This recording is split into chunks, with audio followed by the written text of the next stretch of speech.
The shores of Lake Victoria in Uganda, where HIV infection rates are soaring once again.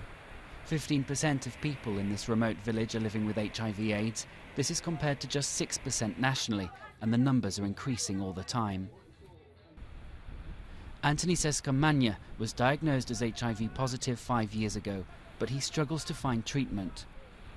Drugs for HIV/AIDS in Uganda are free, but authorities are struggling to keep up with increasing infection rates in fishing communities like this, and often the drugs just run out. When I tested positive for HIV, I was advised to start living on antiretroviral drugs, but I often run out of them. I tried to search for the drugs in different health centres in neighbouring villages, but I fail.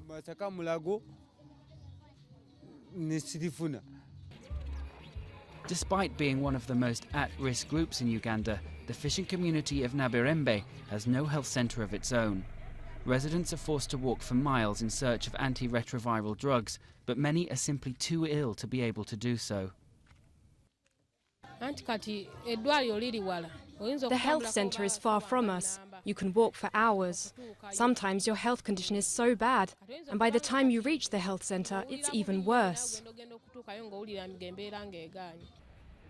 The government says it's doing what it can with the resources available. The funds that are available right now cannot allow to construct a new facility. We are looking at strengthening the existing facilities, giving them the necessary equipment, making sure that they have the drugs and so on before we construct more facilities. But NGOs say it's not just about medicine. They want the fishing communities of central Uganda to be better educated about the dangers of unprotected sex. If we can do studies that help us understand the population so that we can design appropriate responses that fit that particular population, that would be very good. The other thing that we need to do is to create a peer network within the fishing community or within the high-risk groups so that they can reach these very high-risk groups. Back in the 1990s, Uganda was hailed internationally for managing to cut HIV prevalence in the country. But with infection rates in some areas creeping up once again, each generation continues to be exposed.